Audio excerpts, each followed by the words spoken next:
That's Mom. It's her going into the house. She walks in. That was it.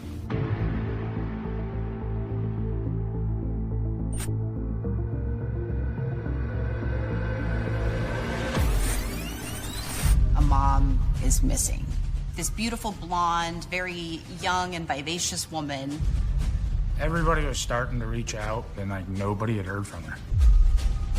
I tried to message her to her. I've tried to call her on Messenger.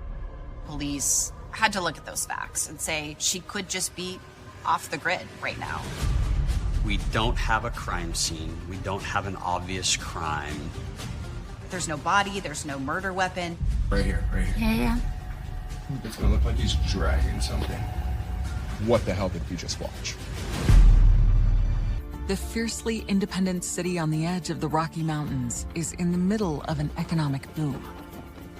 It's here that 49-year-old Laura Johnson has come to experience her own independence after years of raising her children. Yep. Yeah, that's probably the best picture of my mom. All I know is my mom got some 80s hair going on, and my dad actually has a full set of hair. Seeing all of us as an actual family, holy smokes.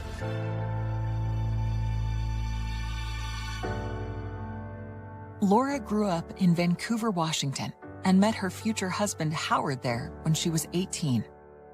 By the time my mom was 23, she had 5 boys. She loved the fact that she was a mother. She always told us, I would never regret having all of you kids. She was extremely loving, and she was amazingly funny as well. And she gets that from her dad, who's just a jokester at every turn. She was a wonderful mom, always helped with everything, always treated everybody like their family. My dad worked the regular 9 to 5. Mom stayed at home, raised the kids. She was very nurturing. She did everything. Every night she'd cook dinner. And for the amount of people that we had, I felt like it was a lot, but she made it look always easy, so. She always made it a deal to have a good meal. Big old feast. My entire career has been in food service, and that's mostly due to the fact that I grew up cooking in the kitchen with my mom.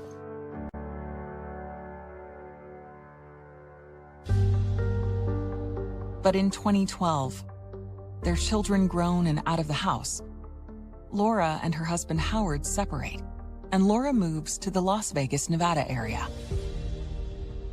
I definitely think she wanted to find her own sense of happiness. You know, a woman in her 40s having that for the first time, that's got to be empowering, you know what I mean? So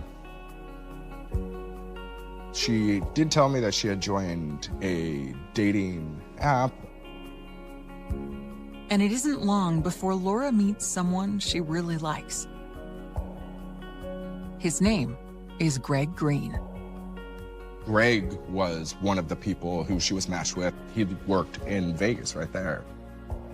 They went out on a couple of dates, and then it went to the point where she was living with him in Nevada. Although she now lives 1,000 miles away from her family in Vancouver, Washington, Laura keeps in regular touch with her sons. My mom was never really good about keeping a cell phone. So our main points of communication were Facebook. She was consistently on Facebook. Like, you can click on Messenger and her little thing would be green.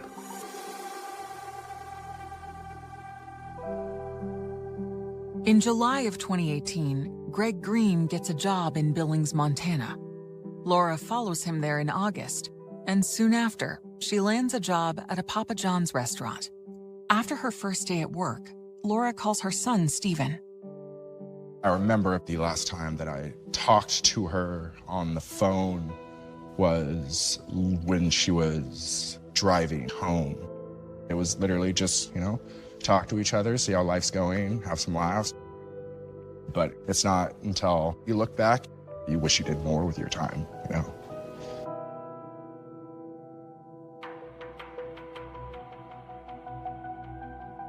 On September 18th, 2018, Laura's sons become concerned that she's stopped communicating with them. My older brother, Howard Jr., he spoke to my mom every day. He called me and said, "Hey, have you guys heard from Mom?" And I haven't heard from her.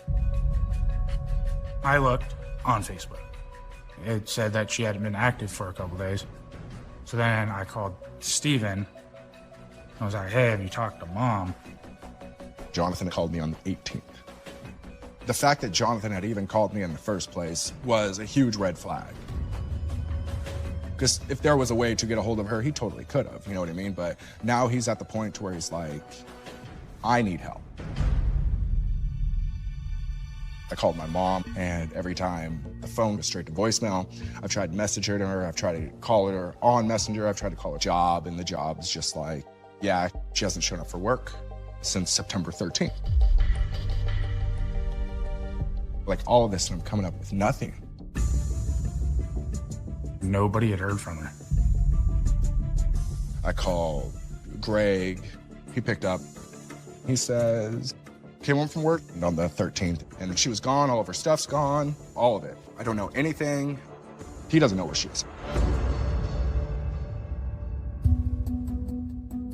September 24th, 2018. Laura's sons have been trying to reach her for 6 days. So then I started calling the police department out there. We asked the Billings, Montana Police Department to do welfare checks. Officers went to Miss Johnson's residence to attempt to make contact and speak with her. The gate was locked. There was 2 large dogs in the yard. They weren't friendly. The house was quiet, and they weren't able to make any contact. Officers went to Miss Johnson's work and was advised that her last day of work was on the 13th, and she had not been to work since then.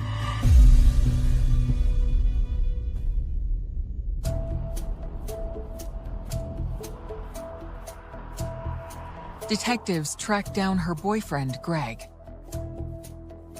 When officers spoke with Gregory, he told him that on the 13th he had gone to work, and when he returned that day, he found that she was gone, and she had packed her 2 red suitcases that she had brought with her and had left.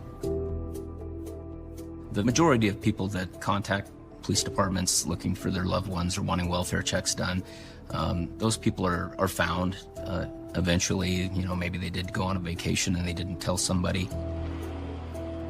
I think a lot of people, with the fast-paced life that we have, people want to take a break, they want to disconnect from life, and that can be something you have to take into consideration when looking for people.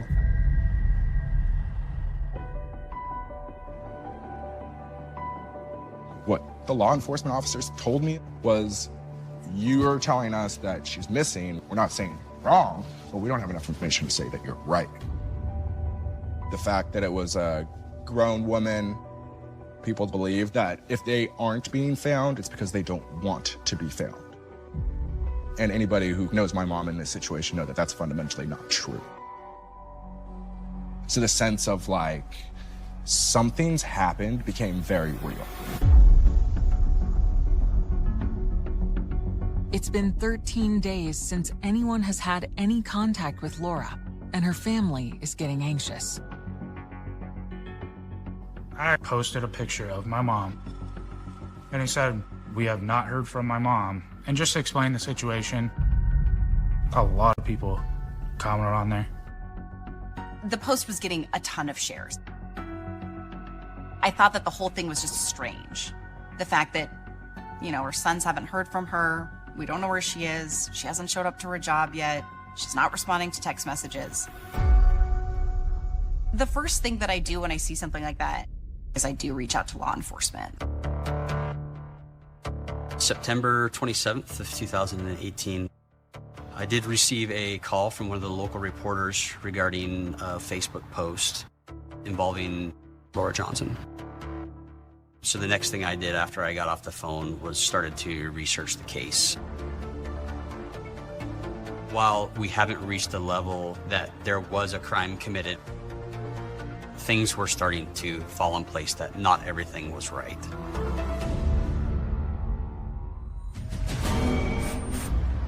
Investigators find baffling clues in Laura's disappearance.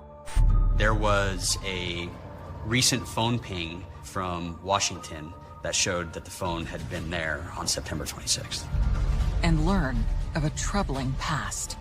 She had a prior addiction, and she could just be off the grid right now. I'm not just gonna sit here. So the next logical step was to go to Montana. September 27th, 2018. Laura Johnson's family has not heard from her in 2 weeks. Her boyfriend, Greg Green, tells police he hasn't seen her since September 13th, which was also the last day she was at work. At this point, it's still unknown where she's at, unknown if there's foul play involved. We just had not gotten any information conclusive one way or the other. Police ask Laura's son, Stephen, if there is anything going on in her life they should know about. Stephen tells them that years before, she was injured and that she became addicted to prescription painkillers. But at the time of her disappearance, she was getting treatment and doing well. There was a feeling that potentially she may have relapsed due to her addiction. Police had to look at those facts and say, well, she does have a history of use. She had a prior addiction, and she could just be off the grid right now. Detectives reach out to the clinic where Laura has been going for treatment. The clinic advised me that she had been there every single day for 3 weeks prior to the 13th.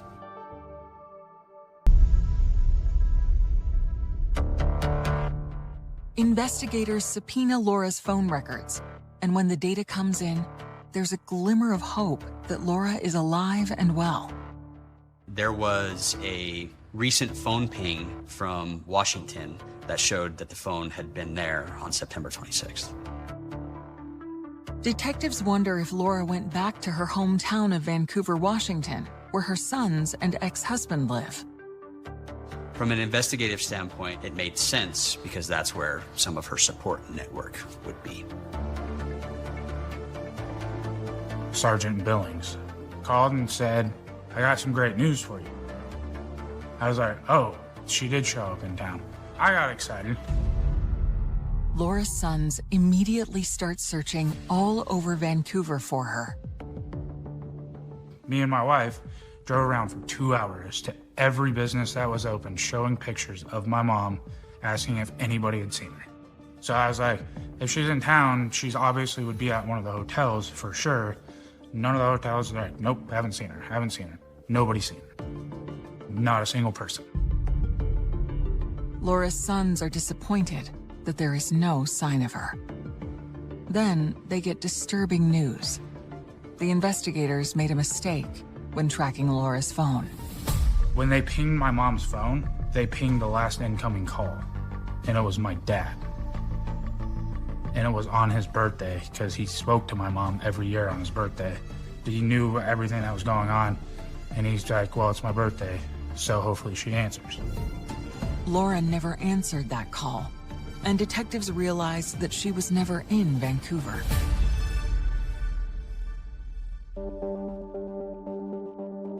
It's been 18 days since Laura Johnson disappeared, and her son Stephen decides he has to take action. Being all the way in Washington and realizing that I wasn't gonna get an answer, that was the next logical step, was to go to Montana. I was like, I'm not just gonna sit here. I couldn't let him go alone.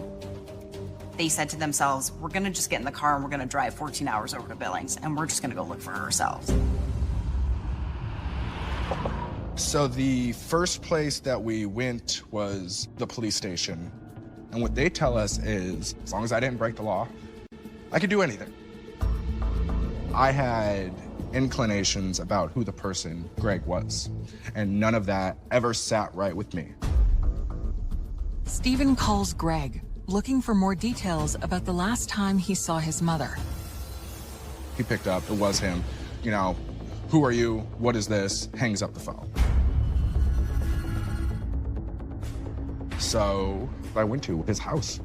I was yelling my mom's name. I'm yelling Laura. I'm yelling Mom. I think that she's in there. And then that's when he lets the dogs out. So I go up to the dogs, and they're loud, but they're not dangerous at all. So I just bent down and started petting the dog, you know. And that's when he came out of the trailer and lights a cigarette, and he's, you know, can I help you? And I tell him, I was like, I'm Steven Johnson. Like, Laura's my mother. I believe you know where she is, and I would like you to tell me. And he's like, no, I came home, and she was gone. He's very cocky. And he's just standing there smoking his cigarette. As I told him, I believe you know where my mother is. I will be the one to put you behind bars, and I'll be the end of you. So he tells me to leave, and he calls the cops on me. October 1st, 2018. Steven Johnson has driven from his home in Vancouver, Washington to Billings, Montana to try to find his missing mother, Laura. After a disturbing encounter with Laura's boyfriend, Greg Green, Steven's next step is to create flyers and post them all over Billings. When we went anywhere, we handed these out. So we went to Greg's work, and we put them all over his window at work, and then he tore them all off. We were like texting, we're like, all right, has anybody heard? Anybody heard? Like, we want to know, like, what's going on? We woke up 8 o'clock every single morning with a place to go to, an idea in mind, with somebody to talk to just try to find something. So at the end of every day, I'm calling my brothers, telling them, here's what we did. Here's who we talked to. It was very frustrating because this is like what you see on TV. I never thought in my life I would ever go through it. One of the hardest things for me was dealing with the frustrations with the family, understanding their concerns, understanding their desire to have, you know, swift justice. We can't just go to Mr. Green's residence and knock the door in and do a search without a warrant. We've got proper legal procedure. And at that time, we were lacking enough information to use the search warrant process in order to further develop Ms. Johnson's case. It was frustrating not being able to get a real reaction. So it just felt like our duty to prove it. We've talked to everybody who we can. We've been to the doctor's office. We've been to the Salvation Army. Everything comes up empty. I think we found something. There is a camera at the one place that we're interested in. It points right at the driveway of where Greg and Laura lived.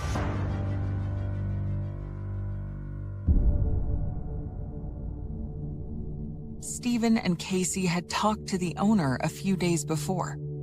Now, they ring his doorbell again, hoping to get access to the footage. And the first thing he says is, "Do you want to see?"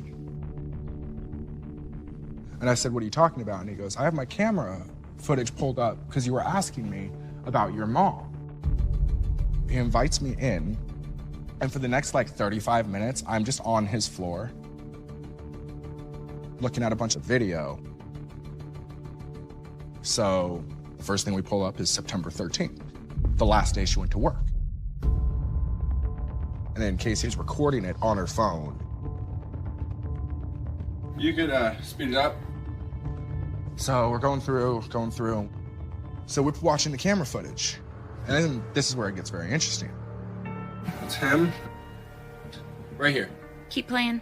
And what happens is Greg gets home first.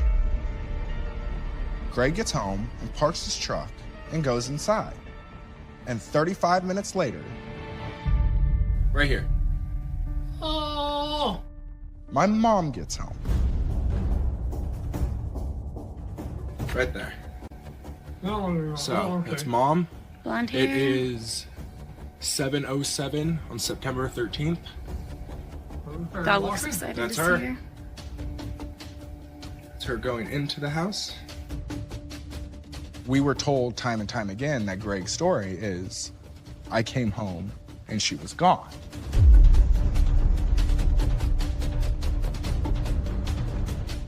I came home and she was gone. She had taken all of her stuff and it was gone. So we got him. He was lying. But, well, where is she? So we're watching the footage. Day turns to night. What time is it? Right now, 11:27? 10:27? 10:27. There he is. The headlamp? Headlamp on. We see Greg throughout the entire night. Right here, right here. Yeah. It's gonna look like he's dragging something back. Just moving. Going back and forth between the house.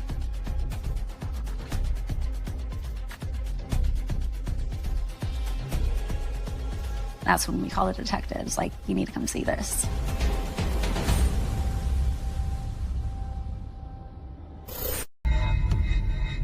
Stephen Johnson has discovered home security footage of his missing mother, Laura.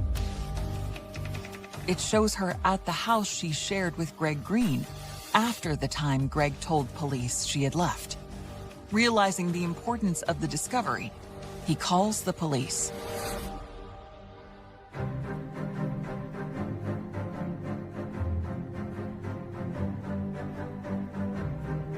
Approximately 10:45 that night, I go to that neighbor's house and we watch the footage in question.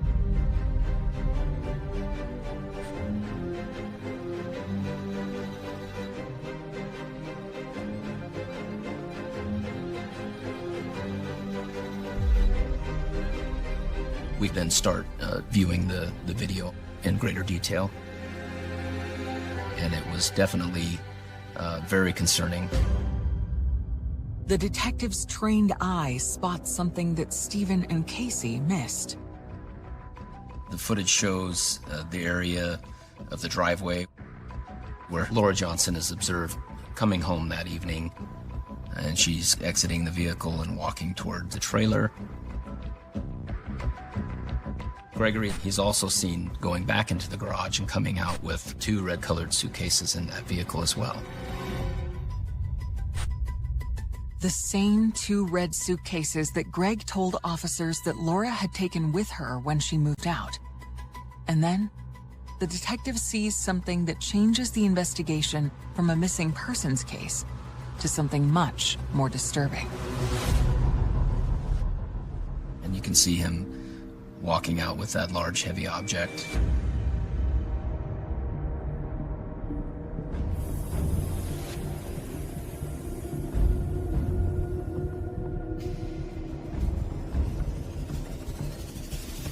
That's zoomed in to show that area of the vehicle where he puts what we believe is Laura's body into the vehicle.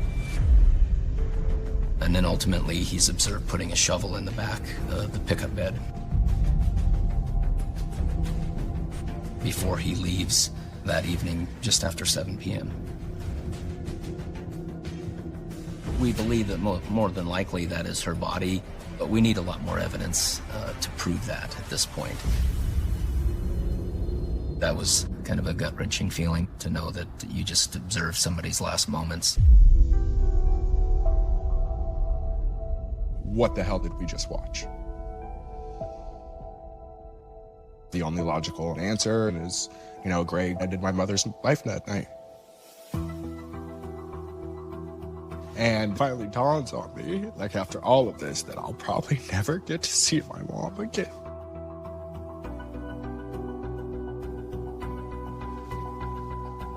Is that I'll never get another goodbye.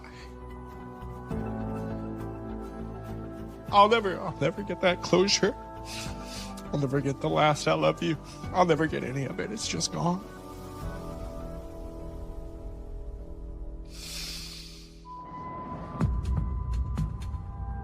But unless police can prove that it is Laura's body on the video, they don't have a crime.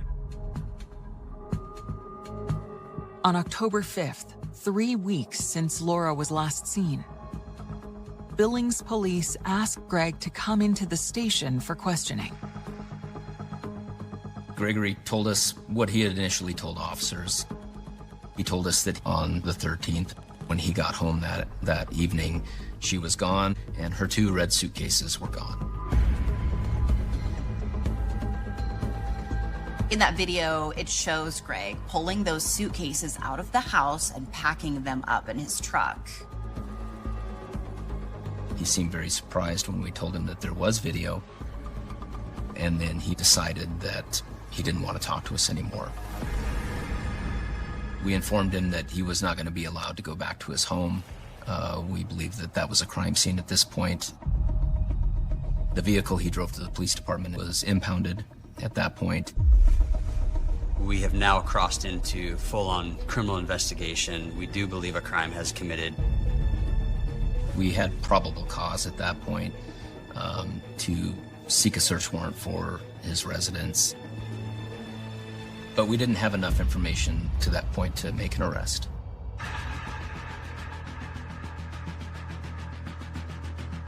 We executed that search warrant that evening and began to process the trailer where Gregory and Laura lived. One of the first things that we noted was the strong odor of new carpet smell. In the back room of Gregory's home, it was obvious that the carpet had been replaced very recently, and that was suspicious to us. But because police find no proof that Laura is dead, they have to release Greg. At this point, we still don't have a body. We still haven't located Miss Johnson. There was not enough to arrest Mr. Green for the disappearance of Miss Johnson. It's a crushing blow to the family. After them basically telling him, hey, we know you're lying, they let him go. The entire family was like really upset because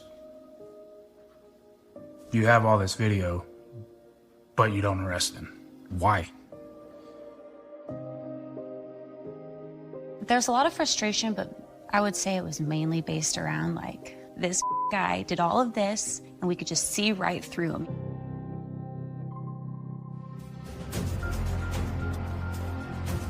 We work closely with the county attorney's office and trying to determine, what more we need to get to that point to make an arrest.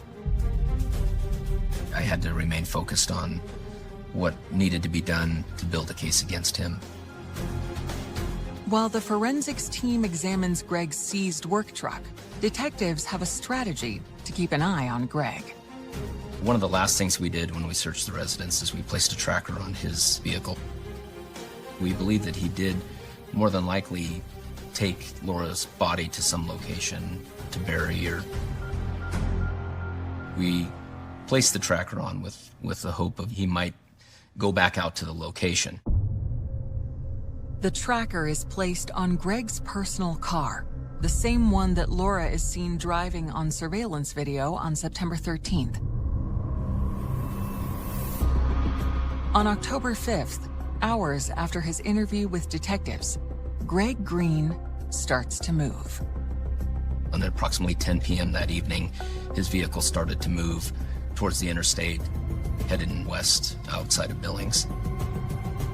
So we began to follow him. He drove straight through the night, and we realized that he was leaving the state. October 5th, 2018. Greg Green is the prime suspect in the presumed murder of Laura Johnson. Lacking evidence of a crime, detectives have to let Greg walk free. But they have placed a tracker on his car, and he appears to be leaving Billings, Montana in a hurry. His vehicle started to move towards the interstate and headed west outside of Billings. Detectives track Greg as he drives for 16 hours across 5 states to his old hometown in Henderson, Nevada. If you're being interviewed by police about the whereabouts of your ex-girlfriend and you just hightail it out of town, it's not a good look. We were coordinating with law enforcement where he was at. They knew that we were tracking him. They would do drive-bys, make sure that we knew his whereabouts. Meanwhile, Billings police continued the search for evidence to arrest Greg. Using his cell phone data, they tracked Greg's movements during the night of September 13th, which leads them to the local Walmart. We were able to locate footage of him going to Walmart that evening. And when he went through the self-checkout, we did see a very distinct abrasion on his face, which we thought was very suspicious at that point. Then, another crucial piece of evidence emerges from the forensic search of Greg's impounded work truck. I noticed that the vehicle was very clean. It had been washed recently. So after 2 days processing that vehicle for biological material, taking swabs from various locations on the seat, we found 3 very, very small 1 to 2 millimeter stains that appeared to be blood. That evidence came back from the crime lab, and sure enough, it was Laura's blood.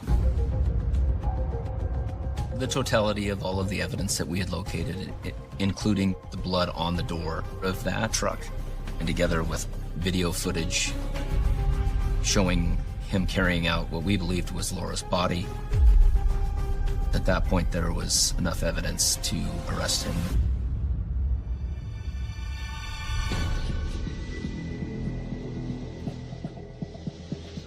Hey, Greg. I remember you. You remember us?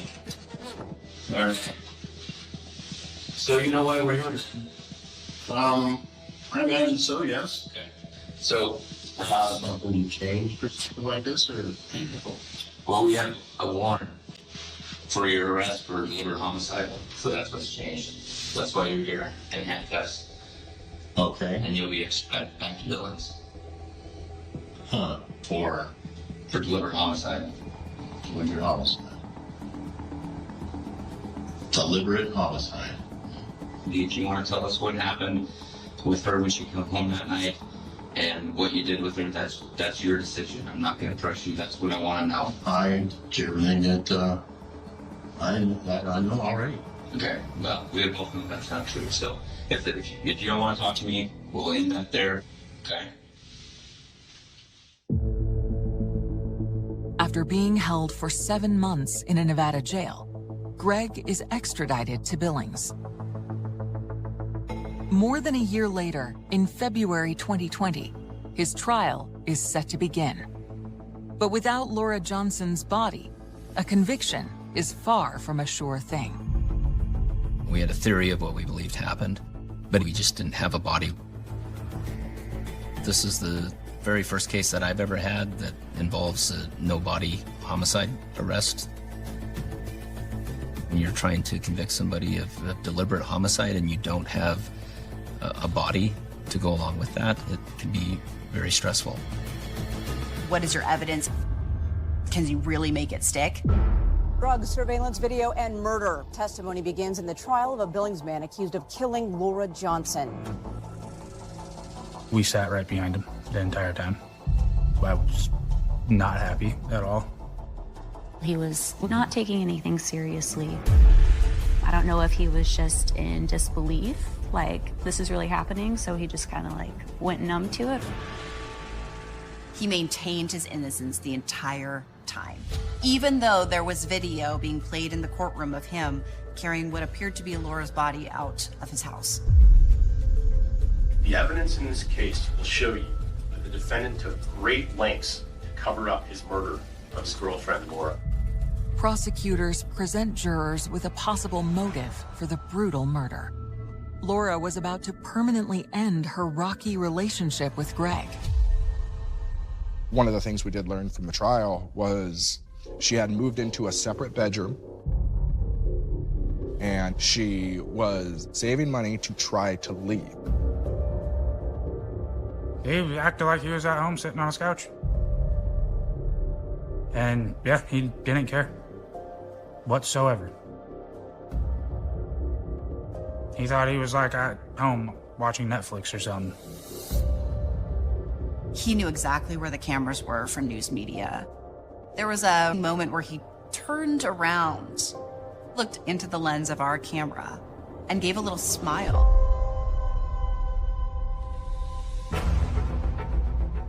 Greg's behavior at the trial only adds to the heartbreak felt by Laura's family. That if this situation didn't happen, like, I could have had my mom back. She would have been living in my town. She would have been...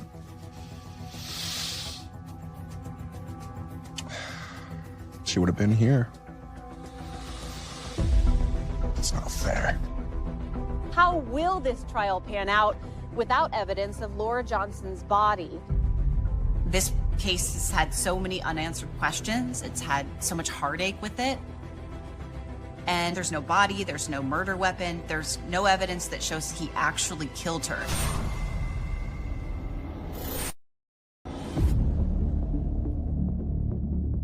Two years after Laura Johnson's final moments were captured by a home security camera, a jury in Billings, Montana is set to decide whether her boyfriend, Greg Green, is guilty of murder. This trial lasted, what, 2 weeks? Monday through Friday, 8 hours a day. Didn't leave that city hall building for 2 weeks, basically. That footage was the critical piece in the investigation and in the trial. It was a piece of evidence that the jury actually got to take back with them to deliberations, to view. You can't escape the silent witness. You can't escape that video surveillance.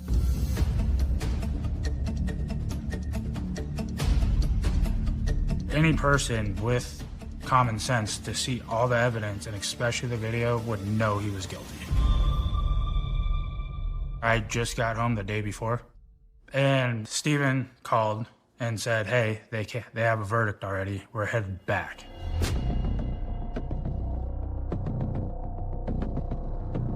The jury was out maybe 2 hours. You don't know. You put 12 people in a room to make a decision and hope it's the right one. To the charge of deliberate homicide. Guilty. Ultimately, he was convicted of deliberate homicide. And he received a sentence of 100 years in the Montana State Prison. In my 16-year career, this is the first case I've been involved in that went from a welfare check to a missing persons to a homicide without a body to a even prosecution of a homicide without a body. And the fact that the contribution that we had was as impactful as it was, that's where the bittersweet part comes, you know? Had to extend ourselves that much. Go through something you could never prepare yourself for. Exactly. If he didn't do that, then we would still be searching. One of the key pivotal moments here was the persistence from family, and then Ms. Johnson's son coming to Billings and locating the surveillance footage. And I can only speculate, if that video had not been located or recovered, I'm not sure where we would be now.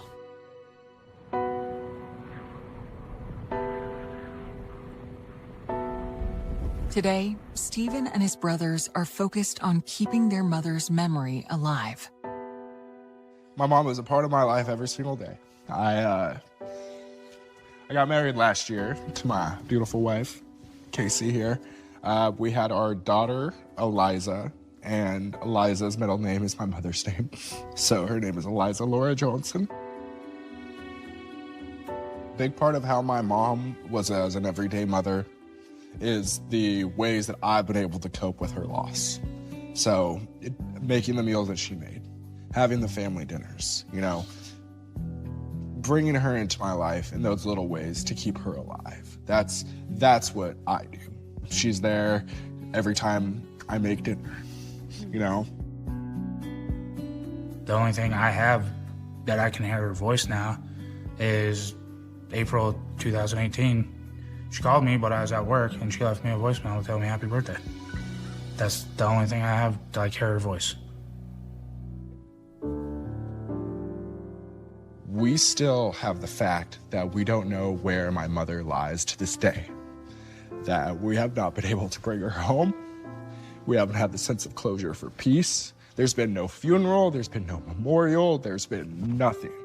A beloved taxi driver. Raphael was a hardworking guy. He always tried to do better and better and better. Is murdered in cold blood. That's when they observed a body inside of the trunk. There were 9 gunshots. That's not an accident. We had no leads, we had no suspects, had no idea who could have done this to him. Police uncover a sinister trail of motives. A lot of people was jealous of Raphael. Raphael tended to like the ladies a little bit. Raphael had approximately $2,000 in his vehicle. But struggled to find suspects. People were asking, do we have to be scared? Is there a murder out there killing us Hispanics? We noticed on his license plate of his vehicle, there appeared to be a blood stain. Until the bizarre truth turns the case on its head. We're calling him through the loudspeaker, trying to get him to come out of the house, which turned into an hours-long standoff. When that fingerprint came back with a second person, it really blew it wide open. We knew he was at the scene. That was a bombshell. That was a game changer in terms of the criminal prosecution. Ultimately, to come back to these 2 people was something that we never saw coming. Rogers County, Oklahoma, a quiet rural district north of Tulsa's city limits. Rogers County is just a great, tight-knit community. It's an agricultural community, a very wholesome, family-oriented community. That all changes in the early hours of May 1st, 2015, when a truck driver sees something unusual beneath a bridge. Our dispatch center received a call of a vehicle partially submerged in the Caney River off Highway 169. Police and firefighters arrive at the scene in minutes and cordon off the area. Emergency crews check to see if anyone is trapped inside. The news media was there, and it was being broadcasted over live TV. As the car is towed onto the riverbank, its trunk pops open. That's when they initially observed a body inside of the trunk. At that point, we knew we had a serious crime at hand. Rogers County Sheriff's detectives arrive and begin their investigation. When I arrived on scene, I observed a Hispanic male inside of the trunk. These pockets look like they've been rummaged through. Only when detectives move the victim's shirt do they realize the violent nature of the attack. He appeared to have several gunshot wounds to his chest area. There were 9 gunshots. That's not an accident. 9 gunshots is intentional. Somebody wanted to make sure that he did not survive his injuries. The first question facing detectives is who is the man in the trunk? We did not locate any type of identification or any wallet or anything that a normal person would have in his pockets. So it made it very hard for us to identify who he was. We were taking photographs of his tattoos and unique markings on his body. Inside of the vehicle, we found some cell phones. As the car was submerged, we got lucky that one of the cell phones was placed on the dash and it was fully intact, still operational. The detectives and forensics team comb the riverbank for further clues. We noticed a large amount of blood, and we suspected that that was the area that the victim was initially shot. Well, near that pool of blood, we also found some shell casings consistent with the size of bullet wounds inside the deceased body. A few feet away, detectives notice more clues. There was several beer cans and a cigarette butt and a piece of tissue. I was told that a family member had showed up and seen his brother's car on the news, and he said, yes, that's my brother's car. The young man's brother is Raphael Hernandez Torres, a taxi owner serving customers in Tulsa's Hispanic community. I showed him a photograph of a tattoo that I had taken from the victim's body. That Oscar immediately identified the tattoo belonging to his brother and then began sobbing and crying because at that point we told him that his brother had been murdered. It broke my heart. When I seen the pictures, it felt like the whole world just kind of ended. Oscar called me. When I found out Raphael got shot, I didn't even know how to react. I was just shocked. I was like, how?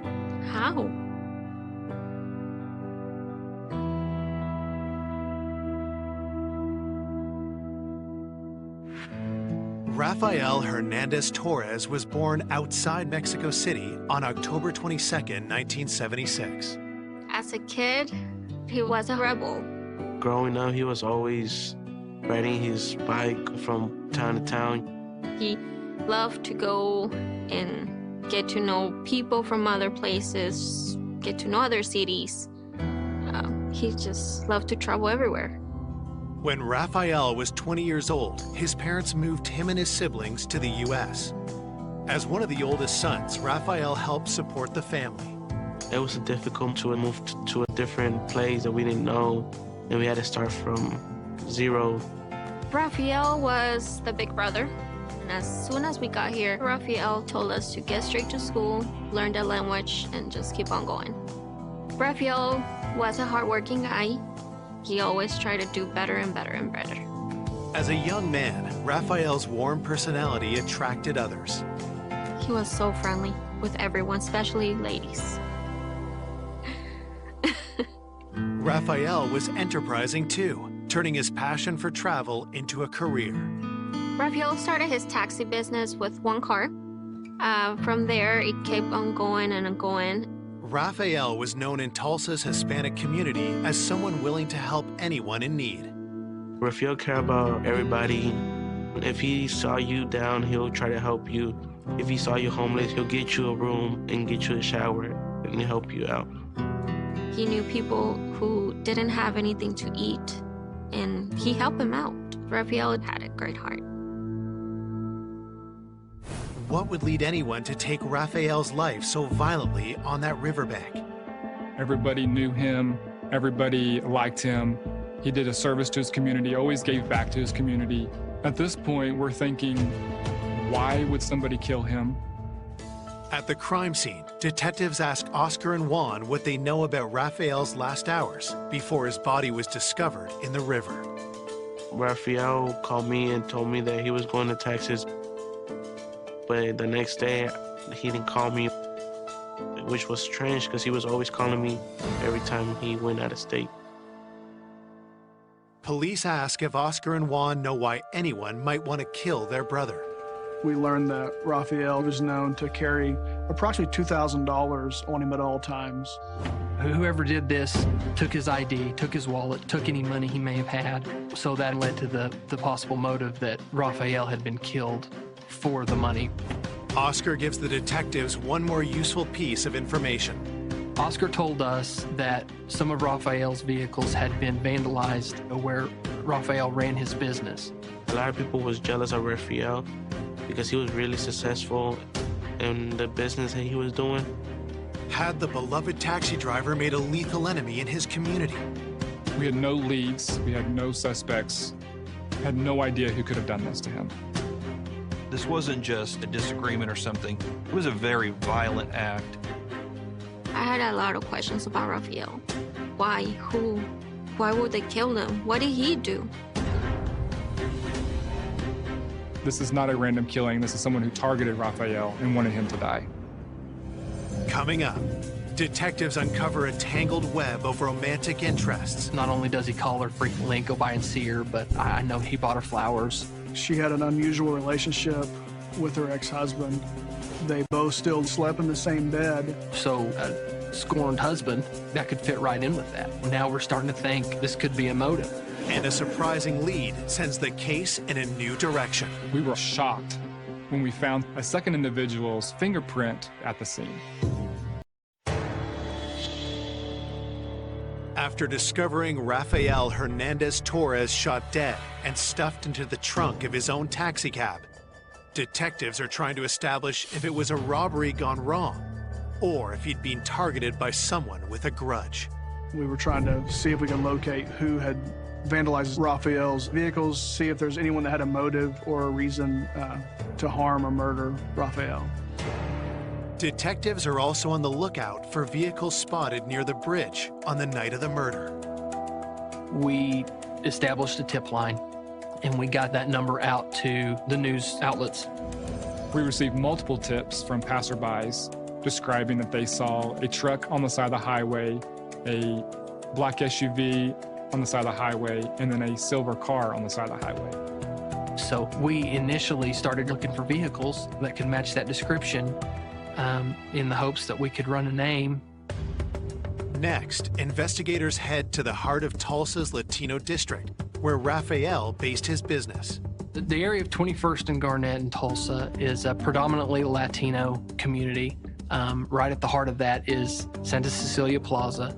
There's grocery stores, there's hair salons, ice cream parlors, where the Hispanic community gathers with their families. The Plaza Santa Cecilia, it's a place to go if you're Hispanic most of the time. Something's always happening. Raphael parked his vehicles outside of the Mercandito and also right next to the ice cream shop. Raphael spent every day walking around talking to these people. Raphael gave rides to people that needed them. He helped translate, and he's just well known in his community as a person always giving back and helping. Very kind and loving person. Raphael always said that's what he loved to do. He loved, helping out people. Detectives canvass Raphael's friends at the plaza. They were shocked that he was murdered and killed. And they were heartbroken. Was there anyone who had a reason to want him dead? It was well known in that community that Raphael had money, that he carried money with him. We spoke with Roman, who was considered a maintenance man around the area. We spoke with Felipe, who owned a grocery store, as well as Adon, who ran the ice cream cart. Adon came into contact with Raphael multiple times in a week as he pushed that cart up and down those businesses. We actually learned that people seemed to really like Raphael. No one really seemed to have a motive to want to harm him.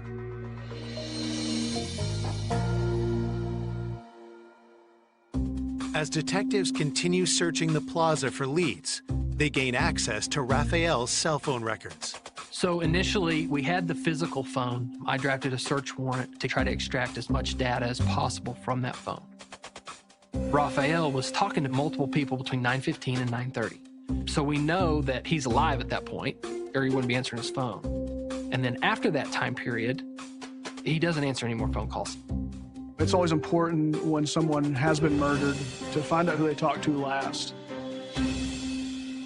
One of the numbers that we had identified on Raphael's phone belonged to a female named Letty. Letty worked at a laundromat near where Raphael kept his vehicles. We found out through Oscar that Raphael and Letty may have had some type of relationship. Raphael would frequent Letty's place of business at the laundromat and would go by to see her. Not only does he call her frequently and go by and see her, but I know he bought her flowers. He took little gifts up to her. He took her to Dallas one time for one of his fairs. They drove to Dallas and then drove right back. There's one more thing about Letty that gets the officers' attention. We also discovered that Letty was married.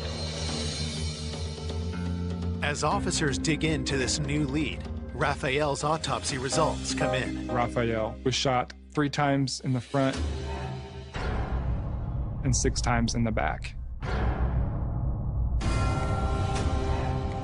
There's a mindset behind somebody shooting somebody that many times. It tells you that this is a crime of passion. It's not just something that just happened. So a scorned husband, that could fit right in with that. Now we're starting to think this could be a motive. Had Letty's husband killed Raphael in a jealous rage? Detectives decide to get some answers from Letty. So we went to interview Letty, and Letty was not very forthcoming. We had talked to her about her relationship with Raphael. You know, what is that? What is that relationship? She told us that they were just friends. Letty did deny being in a relationship with Raphael. We learned after speaking with Letty that she had not been truthful to us. She did not provide a correct date of birth, did not provide her correct address. At the station, detectives search Letty's name in the police database. We later learned Letty's true address and her true date of birth. In doing so, we discovered that Letty had an outstanding warrant. So obviously we're on high alert with her because she's trying to deceive us. Knowing that we've been lied to, we want to observe Letty's comings and goings, so we'd start conducting surveillance on Letty's home. As detectives stake out Letty's home, their attention is drawn to a vehicle. As we arrived, we saw a vehicle pull in that was almost an exact match to one of them mentioned in the tip line. He's driving a black truck with a silver stripe on the back of it. And that was a possible vehicle we were looking for.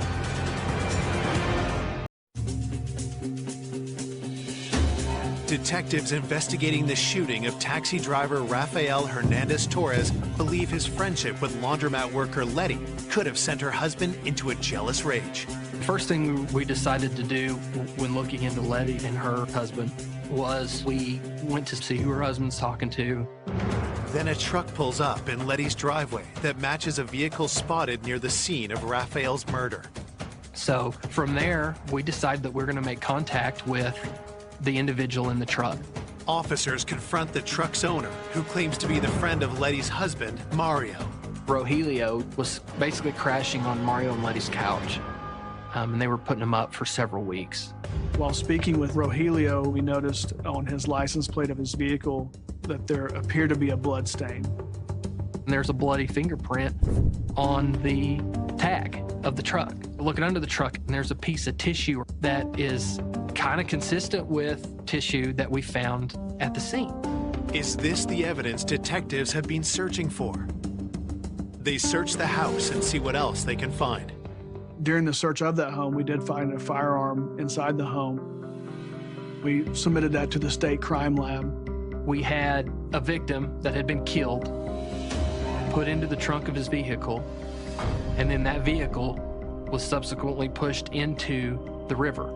It was a very narrow window of time that all this happened in. So in most of the investigators' mind, it's a very good possibility that there's two people involved in this.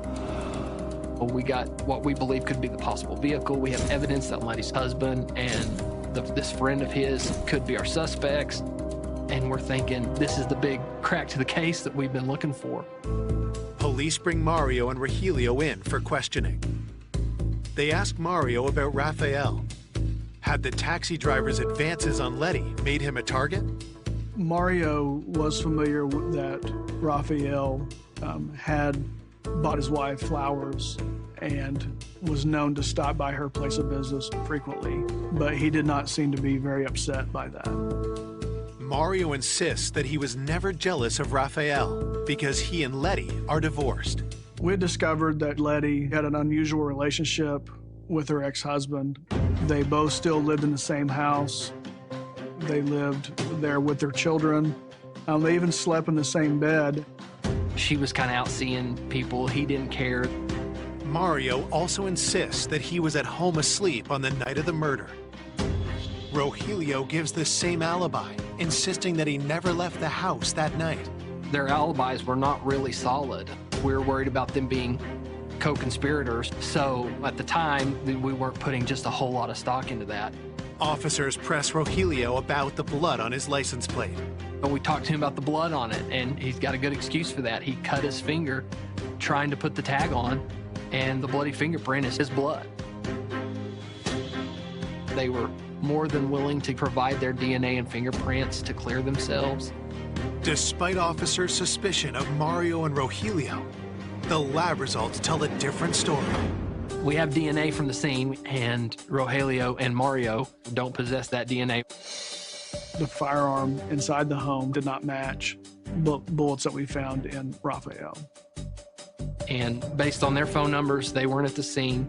We found zero evidence linking them to the crime, and that whole theory really started to fall apart quick.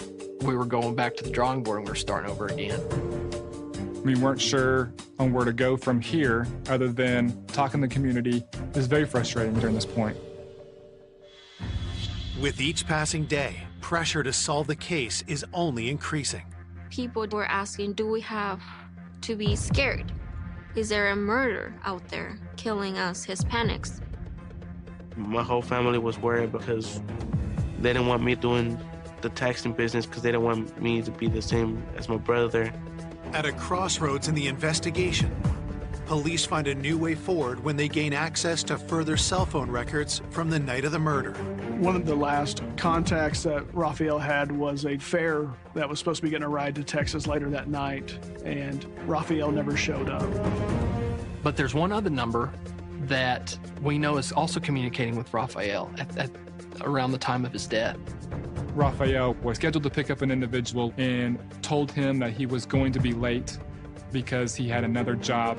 Raphael had told him that he was going to help a friend who had gotten into an accident, and he was going to go translate for him to the police.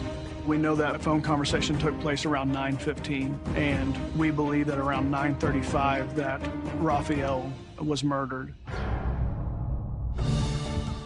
Had Raphael been lured to his death by a call from someone he knew? As we start diving into the call detail records on that phone number, we're able to follow the tower information and the location of that phone to the scene of the crime. We were able to track Raphael's phone and the suspect phone, both going to the same area.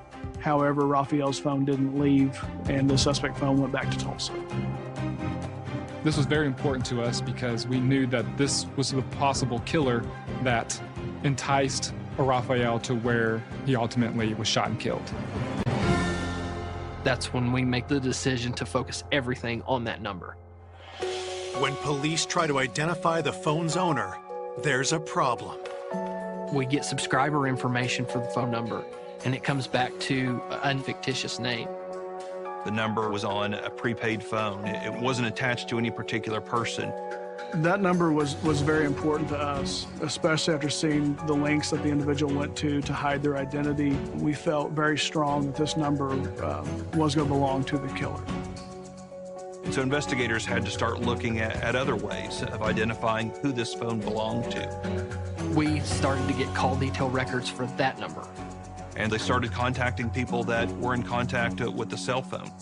We were able to pinpoint a phone number from someone that talked to the suspect phone several times close to the time of the killing. The phone number belongs to a man named Marco Lara. But once we got the name for Marco Lara, we started running a criminal history check. And we find the drug charges, some firearms charges, stuff that we were interested in when you're looking for a violent killer. We knew that Marco knew who possessed our bad guy's phone number because he had been calling it. Marco ran with some of the same people in that area that Raphael had contact with. And so we really felt like Marco was going to be a good spot to gain some. 2 weeks after cab driver Raphael Hernandez Torres is found shot dead in the trunk of his car, police are about to confront Marco Lara, a man they believe may know the identity of the killer. We went there to make contact with Marco. He refused to come to the door. We're calling him out through the loudspeaker, trying to get him to come out of the house, which turned into a standoff. We established a phone connection. There was a woman and children in the house, his family, and we're requesting for him to come out. And this goes on for a long time. Eventually, his wife and children come out, and we believe, that it's just him in the home. There was a several-hour standoff with him in which he ultimately gave up and came outside and surrendered. Police take Marco into custody and begin their interrogation. Initially, we were thinking, this is a bad guy. He's got criminal history. He's actively resisting us coming and arresting him. We're thinking, okay, this could very well be an associate of our killer, if not possibly involved. But cell tower phone records prove otherwise. But once we got him arrested, we were able to determine that his phone as well had not traveled to the area where Raphael was killed. If Marco is not involved, then why had he resisted arrest? He has an outstanding warrant. He's doing whatever he can to keep from going to jail.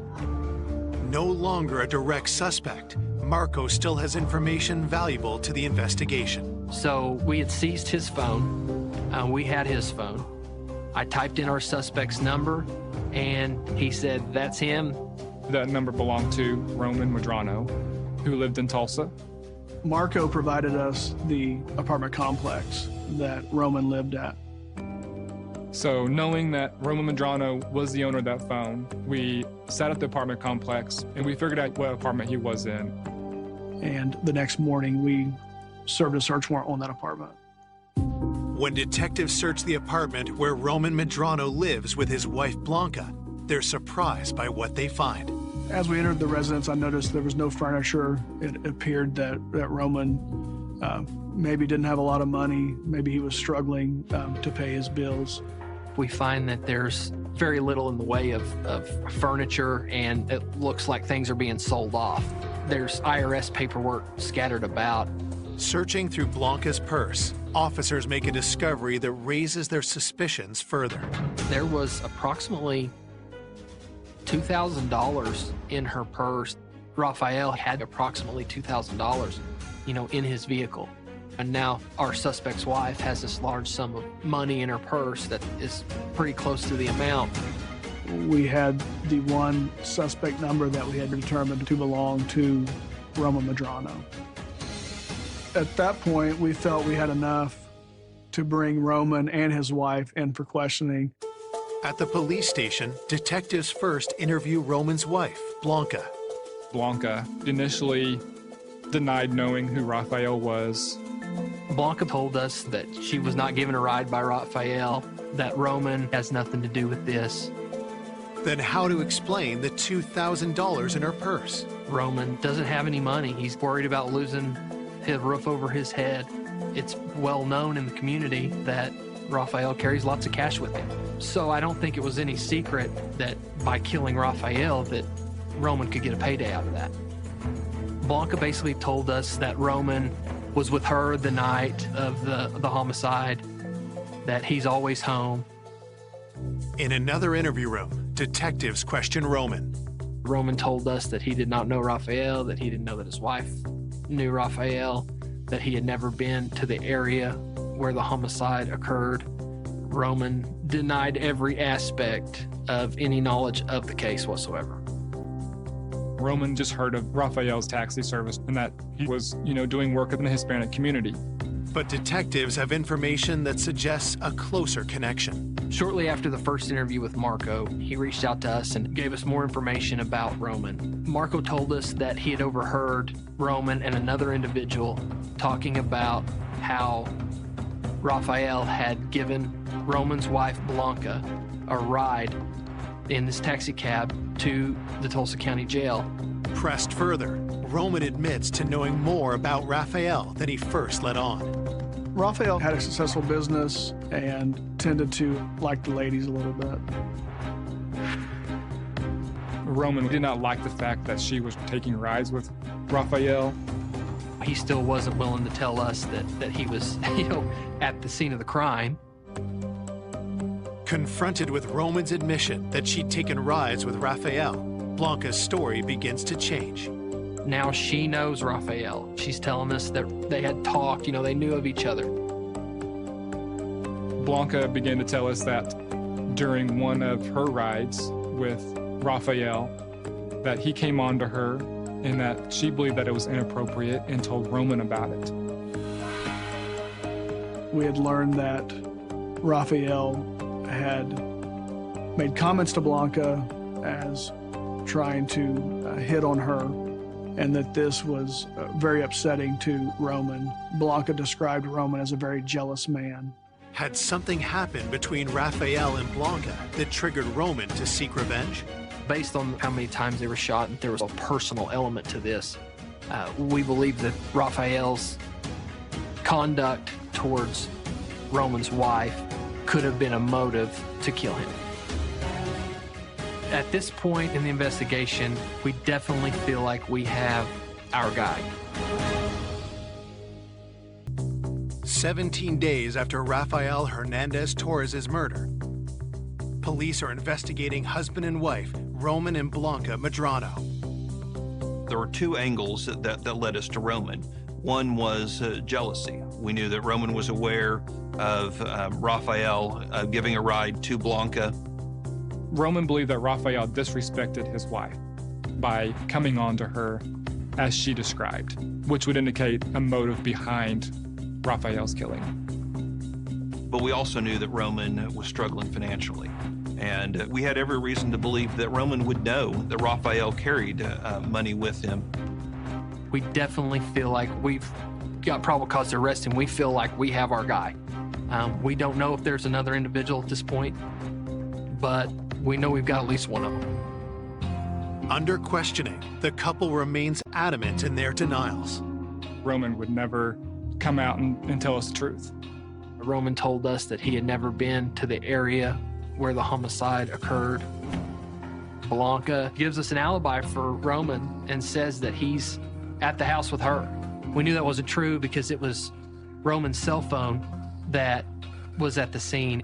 We got the overlay of suspect location from the cell towers. We knew the possessor of that phone was involved in this killing. Was it possible that someone else had Roman's phone on the night of the murder? We had the evidence from the cell phone that Roman talked to Blanca 20 times the night of the homicide. If you're sitting right next to him, why are you calling him that many times?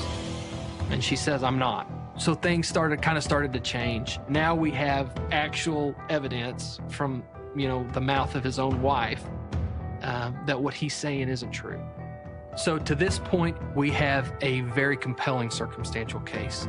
We've got the cell phone records. We have motive. Police take Roman's fingerprints and swab him for DNA.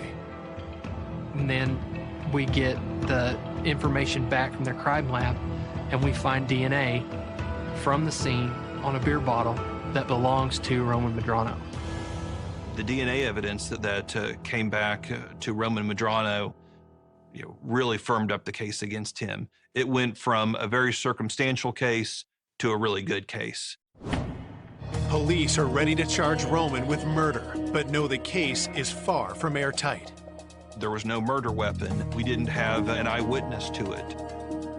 We knew that proving it in court was going to be very difficult to do. Then, as detectives go back carefully over forensic reports from the state crime lab, they find something unexpected. We were shocked when we found a second individual's fingerprint at the scene.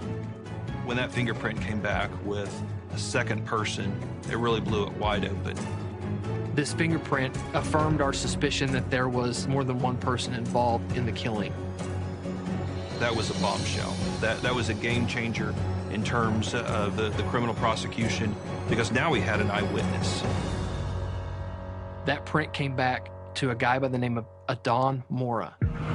Adon Mora was a member of the community there in the plaza. This fingerprint came back from the Department of Homeland Security when Adon Mora was deported previously. Adon Mora was known as the Ice Cream Man.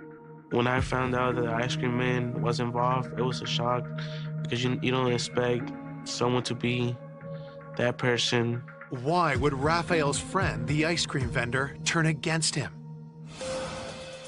We knew he was at the scene. We knew he knew the victim. We knew he knew the other suspect. Marco Laura told us that Adon and Roman were pretty tight. I mean, they spent a lot of time together. The consensus amongst the investigators is that it was more than likely a two-reason motive. One, they were in dire straits, needing money. And two, that Raphael had disrespected Roman in talking to his wife, Blanca. At that point, we issued a warrant for Adon Mora. However, we did not have a location as where he was at. We spoke with an individual that told us that he had gotten scared about a criminal investigation and that he had went up north. But we did find that he was on Facebook.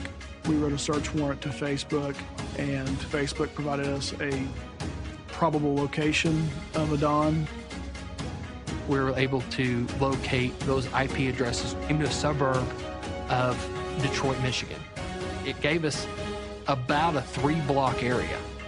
Detectives contact U.S. Marshals, who take Adon into custody within a matter of hours. I read Adon his rights. While speaking with him, he acted as if he was not close to Raphael in any way. When I asked him specifically if he had been to the area of the Caney River, he stopped the interview and requested that his attorney be present. Hearing of Adon's arrest, Roman requests another interview with police. During that interview, Roman was trying to give me scenarios where Adon had perpetrated this crime, and Roman was just trying to give him a ride, had no idea what was going on. Told that Roman has pinned the blame on him, Adon decides to cooperate and tell his side of the story. Adon eventually agrees to speak with us and said that Roman had owed him money and that he had a way to get him his money back. Adon says that the night of the homicide, Roman tells him that he needs Adon to come with him and that he was going to get him the money. So that we get justice for them. This was an incredibly violent crime, and we wanted the person that pulled that trigger. When I found out Raphael was lured out because someone needed help, it was just horrible. Why would you lie to him like that? We wanted a conviction for the community, for the family, so we requested that Adon take a polygraph. There's no way that we can give Raphael back, but what we can do is solve the crime and send the perpetrators to prison. And they were there drinking some beer and just hanging out. Adon doesn't really know what's going on. He's asking Roman, what are we doing? How are we going to get this money? Well, Roman keeps walking off and he's on the phone. He makes a phone call where Adon can't hear him. After a period of time, Adon sees Raphael's silver car pulling down where they're at. Raphael believed that he was going to help a friend who had gotten into an accident. It was Roman's cell phone that made the call to lure Raphael out to the rural secluded area. According to Adon, Raphael drank a few beers with them, and then Roman asked for his help jump-starting his car. Roman directed Raphael's vehicle to pull down and give him a jump. Roman tells Adon to take the jumper cables and hook them up to the cars. Adon tells investigators that what happened next took him by surprise. Adon is trying to hook up the cables under the hood of the car, and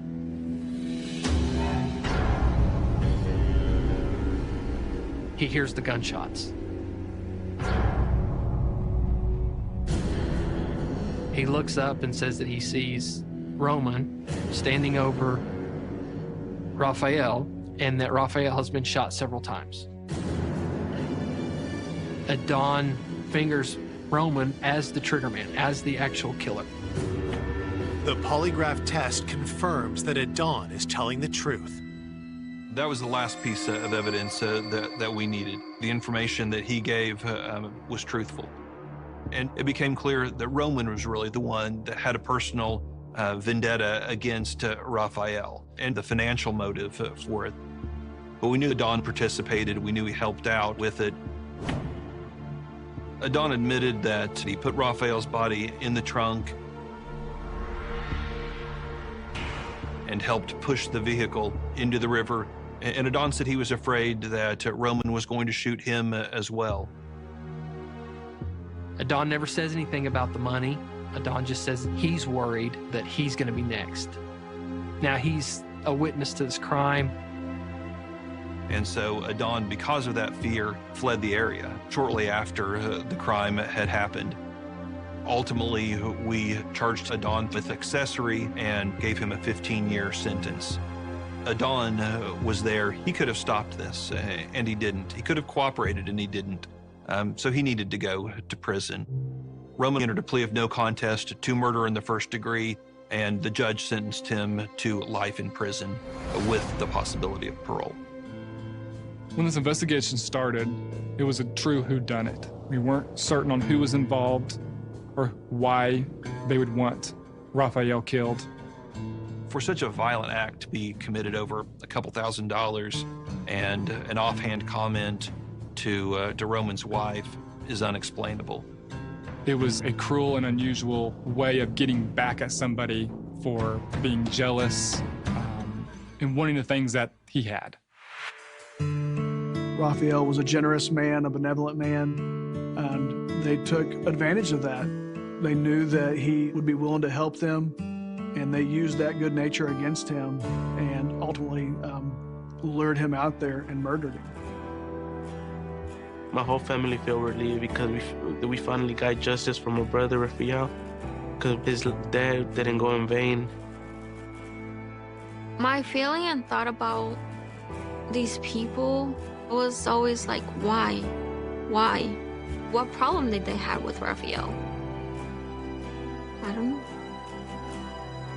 Today, the Hernandez-Torres family does everything they can to keep Raphael's memory alive. Raphael was like a role model for everybody. He was the biggest role model for me because he showed me, even when I'm down, to always get up and fight for what I like.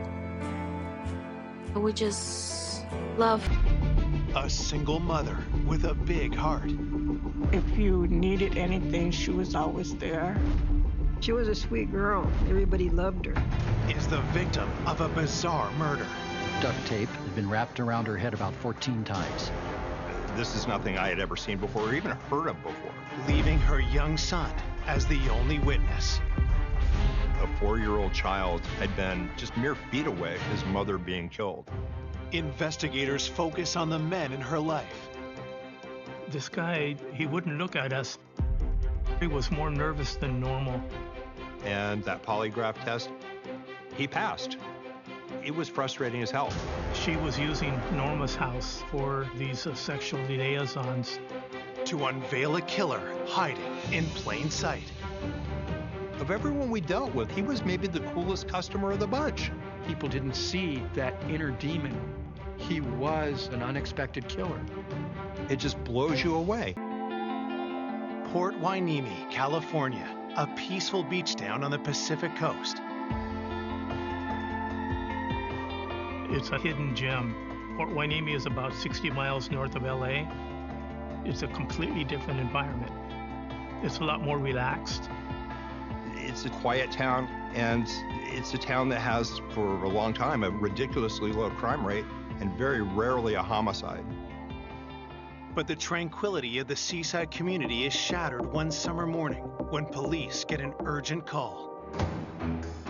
On June 1st, 1993, it was about 7 o'clock in the morning, our dispatch received a call of a possible homicide. An ex-husband had called up and said that his ex-wife had been murdered. We hadn't had a homicide in over 3 years. It took me a second to realize, okay, this is real.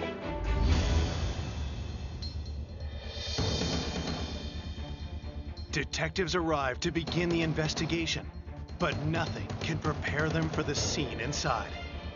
I got inside the house, and then it was like, oh my God. This is just too bizarre for words. She's laying on the floor, head encased in duct tape. It had been partially cut away, but it appeared as though someone had tried to wrap her like a mummy. It went from the top of her forehead to the chin. It was just incredibly strange. This is nothing I had ever seen before or even heard of before. And some rigor mortis had set in the back portion of her body because she was laying on the back. Usually rigor mortis takes a number of hours to show up. We estimated that the victim probably died in the early morning hours. When I saw that duct tape, the first thing that entered my mind was this was somebody she knew. Whoever did it didn't want to have her look at them while they were committing the crime. Looking to unravel the mystery of this bizarre murder, detectives turn to the victim's ex-husband, who claims to have discovered the body. At the house, the ex-husband was there, his brother was there, and 2 younger sons were there.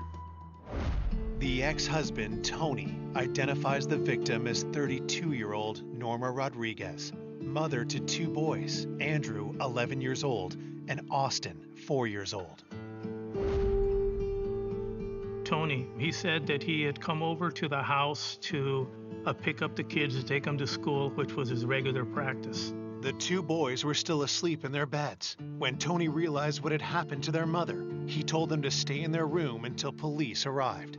Tony, his brother Hector, and the two sons were transported to the Port Hueneme Police Department, where they were going to be interviewed separately. Tony and Hector were first at the house, and we needed to determine what happened. Police continue to comb through the house looking for clues. It was not a scene of extreme violence. There wasn't blood anywhere. There weren't a lot of things overturned. In the bedroom, we located her purse, and it was intact. There wasn't anything that seemed to be missing. This was not like a burglary that had gone wrong. There's no sign of forced entry into the home. Then, something else catches the detective's eye. I noticed a set of keys that were on the floor.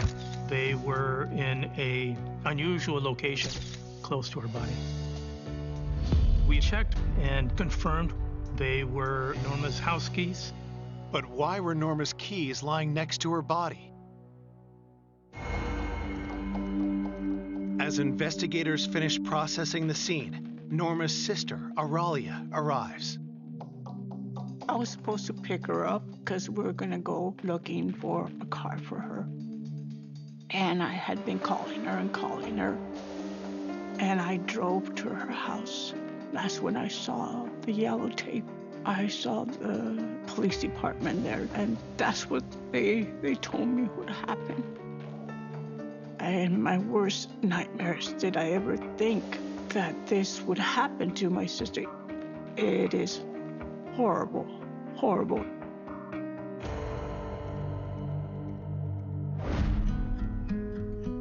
Norma Rodriguez was born and raised in rural Texas. We're 7 sisters and 1 brother. She was the middle child, and, I was really close to Norma. She was very quiet, very reserved, a very big heart. If you needed anything, she was always there. I first met Norma in 1975 in junior high school. We were 14 years old, and we became friends right away. Well, we used to hang out together and just go everywhere together. She could be feisty, but she was a sweet girl. Everybody loved her. After high school, Norma moved to Oxnard, California for college and soon fell for another student named Tony. She loved him. She just loved being with him. Their college romance became more serious, and 2 years later in 1982, Tony popped the question. They soon had their first son, Andrew, and their second son, Austin, arrived 7 years later. She was just a great mom. Norma was very devoted to her boys. Her boys were her life. But in 1991, after almost 10 years together, Tony and Norma's marriage became strained. Tony was really never around. She was getting into arguments and fights with Tony, asking him to provide for them. She realized it would be an easier life for her if she just went on her own without Tony. And that's what she did. Later that year, Norma moved with her sons to the neighboring town of Port Hueneme. She got a job at a local retail store and started a new chapter in her life. Being a single mom, people might think that's a hard job. She enjoyed it. And it was hard for her, but she was happy. Who would want to take the life of this loving mother, and in such a bizarre way? Later that day, at police headquarters, detectives began to interview Norma's ex-husband, Tony Rodriguez, and his brother, Hector. As the first 2 parties to the scene, the investigators had to look at them. The detectives asked Tony about how he found Norma earlier that day. Tony, he said that he had knocked on the door, but Norma didn't answer. Sons Andrew and Austin were asleep. The door was locked, so then he used a credit card in order to slip the lock, and he was able to open the front door. When Tony and Hector entered the living room, they saw Norma lying on the floor, her face wrapped in duct tape. Hector told us that he cut the tape because they didn't know whether she was deceased or not, and they wanted to try to make it easier for her to breathe. He's the one that had the scissors in his possession, and he's the one that decided to cut the tape off of her face. We thought, wow, that's a little strange. Why is this guy doing this? Why is he messing up our evidence? You know, Hector told us that the body was still somewhat warm. And that didn't make sense because by that time she had full rigor mortis. I mean, she had obviously been deceased for a number of hours. I just wasn't buying it. Investigators are skeptical. Is Hector misleading police because the two men have something to hide? They hone in on Tony and Hector as possible suspects. We don't know these people. We don't know what they're capable of. Tony and Hector are suspicious. And Tony, being Norma's ex, he was right at the top of our list. Coming up, detectives broaden their hunt for a possible killer. We've got countless potential witnesses, countless potential suspects, interviews with co-workers. We didn't know who it was. I just wanted him off the streets. Investigators suspect a love interest from Norma's past has something to hide. It was a brief but intense relationship. It was that selfishness, that narcissistic quality that would cause him to end someone else's life. And what police uncover shocks everyone. All this time, were we dealing with a true sociopath and, couldn't see it? Mother of two, Norma Rodriguez, has been found murdered with her head wrapped in duct tape. Less than 24 hours into the investigation, detectives are interviewing their first suspect, starting with her ex-husband, Tony Rodriguez. In a case like this, statistics will show you that an overwhelming amount of the time, it's going to be that significant other or former significant other who ends up being your suspect. Investigators ask Tony about his relationship with Norma in the weeks leading up to her death. At the time, Tony said that they had been separated for a couple of years. I don't believe they had filed for divorce yet, but they were living separately, and Tony had visitation rights. They weren't close friends anymore, but they tried to maintain the friendship for the boys. But police have a different account from Norma's family. We learned that shortly before the homicide, there were some conflicts. Norma, she was upset at the fact that he would come make excuses to come over with the boys, but he would end up wanting to stay there. She used to complain about that. I said, don't let him in. He doesn't have the right to come into your house. And she was a little timid when it came down to Tony. According to loved ones, Tony couldn't accept that Norma was moving on. Detectives press him about his whereabouts in the hours surrounding Norma's murder. Tony said that on May the 30th, early afternoon, he talked with Norma and asked if their son Andrew could stay with him.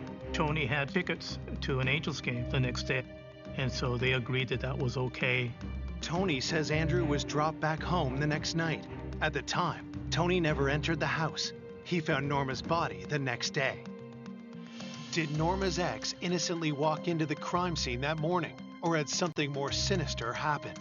The potential motive with him was he wanted the kids. Maybe one thing led to another, and he lost control. In a room nearby, police questioned Tony's brother Hector, since he was with him when Norma's body was found. They asked where he and Tony went after dropping Norma's son at his mom's. Hector, he said that they had been at his residence with other family members in the city of Oxnard. And when we interviewed those family members, they corroborated what Tony and Hector told us. Knowing their alibis are far from concrete, detectives asked Tony and Hector to take polygraph tests. The results of the tests were that they were being honest in stating that they did not know anything about the homicide. With no hard evidence to hold them, investigators are forced to let the two men go. News of Norma's death quickly spreads through the small community. When I found out about her being murdered like that, I had told my cousin that I had just talked to her. It can't be true because I just talked to her. It was true. At the police station, detectives received the results of the autopsy. The cause of death was established as manual strangulation. Norma wasn't a tiny woman. Whoever did this had to possess significant upper body strength. Some important details emerge about the duct tape. The length of it was approximately 20 feet and had been wrapped around her head about 14 times. The duct tape was examined and there were skin cells that were discovered. But in 1993, DNA technology was in its infancy. You had to have a fairly significant sample size in order to potentially get a result from it. In Norma's case, they didn't have nearly enough in these samples. To find out who did this, we have to dig deeper. Searching for new leads, detectives hope Norma's 11-year-old son, Andrew, can help. With Tony's consent, the detectives talk with him at the station. When you're interviewing any type of a witness, it's a difficult process, and you have to understand that. When you're interviewing a child, it's extremely difficult. We interviewed Andrew, and we just wanted to try to get as much information as we could. From the date of the homicide, Andrew had gone to a baseball game with his father and his uncle. Later at night, Andrew was dropped off at the house, and the house was dark. Andrew walked up to the front door, found it was locked. He went around to his bedroom, saw that the window was open, and crawled in. Then, Andrew shares a disturbing detail told to him by his younger brother. When Andrew came into the bedroom, 4-year-old Austin had said, "Mommy has a Band-Aid on her face." That didn't register immediately with Andrew, and so he went to bed. And it wasn't until morning that Andrew found out exactly what Austin meant by a Band-Aid. It just ripped at your heart knowing that a 4-year-old child had been just mere feet away from his mother being killed. And at one point he had come out, he had seen his mother's body. That just ripped at me a lot. What else had Norma's youngest son, Austin, seen? Detectives decide to speak to the 4-year-old. At first, he was withdrawn. He really didn't want to talk about it, which was understandable. I knew that because he's 4 years old, and I couldn't have gone on much longer than I did. And I knew that I needed to stop. But then he mentioned a man by the name of Corey. He brought up the name Corey as someone who was over at the house at that time. Now we've got this person who might end up being our prime suspect. But who was Corey? Had he killed Norma? Did the single mom's youngest son just solve her murder? We've got to run it down as far as it goes. Police are investigating the bizarre murder of single mother Norma Rodriguez. Her youngest son, Austin, says he saw a man named Corey at their home around the time of the murder. At that time, we had no idea who Corey was, but it was something that had to be checked out. Detectives learn from the family that Corey could be Corey Davis, one of Norma's co-workers. So they head to her workplace. First step was find out, to what extent Corey knew Norma, if they socialized, if they were friends away from work and so forth. Corey was more nervous than normal. In talking with him, he wouldn't look at us. He kept staring down, not tuning in or paying attention. Corey's unusual behavior during their conversation alarms investigators. He did not like being talked to and having to answer anything. They question Corey about his relationship with Norma. He stated that he would interact with Norma at work, but they weren't that close with each other, and they didn't have any interactions beyond that. Detectives want to know if he was at Norma's house near the time of her murder, as young Austin claimed. He made it pretty clear that he wasn't at the house at that time. Instead, he said the night of the homicide he was at home. The only people who were there at home with him were his parents. We needed to find out how much of what he was telling us was, provably true. While officers are sent to check Corey's alibi, detectives speak to Norma's other coworkers, starting with her friend, Beatrice. Beatrice came to Norma's house on Sunday. the day before the homicide. Norma had a get-together, a small barbecue at her house for several of her co-workers. Police ask Beatrice if she remembers anything unusual about the day of the barbecue. Beatrice said that while she was there, suddenly Norma can't find her keys anymore. And they ended up searching all over Norma's house, trying to figure out what happened to Norma's keys. They didn't find them, and then they're laying beside her body, beside her house at the time she's found. We figured someone had taken her keys, and that's how they were able to enter the house. It's a significant lead. Does this mean the killer stole the keys at Norma's barbecue? Detectives renew their focus on her inner circle. From everything we knew, this was a pretty personal crime. We had a certain confidence that the killer knew Norma. At the police station, investigators discover information they received from Corey Davis has some holes. One of the things we do with everyone is we find out what their addresses are, their date of birth, everything else. And with Corey Davis, one of the things we noticed was that his address he gave us was not the address that where he was actually living. So there was a discrepancy there. Why would Corey withhold that information from detectives? They wonder what else he's hiding. But at this point in time, Corey jumped out at us as this is the one we need to concentrate on. Police bring Corey in for an interview, but he's far from helpful. He's like, well, I don't want to be involved in this. Well, I understand that, but like it or not, you are part of this case. If you want to be eliminated from the suspect pool, the best way to do that is to cooperate with us. Detectives share details of the crime with Corey to observe his reaction. With the information that we were giving to him, he was obviously upset, and he took it really hard. Corey denies any involvement in Norma's death. They ask him to take a polygraph test. He submitted to the test, and he passed. All detectives have tying Corey to the crime scene is a statement from Norma's 4-year-old son. But police know he could be mistaken, given his young age and traumatic experience. At that point, Corey worked his way down the ladder of possible suspects dramatically. 1 week into the investigation, detectives are out of leads. They look at who else was at Norma's barbecue the day before she was killed. Friends tell them about a former coworker named Warren Mackey.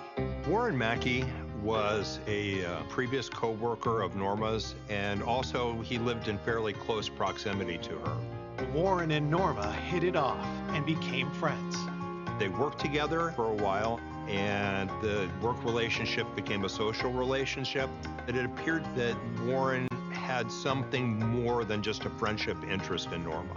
I remember Norma telling me that there was a guy there that she used to work with, and he was always trying to talk to her and trying to ask her out.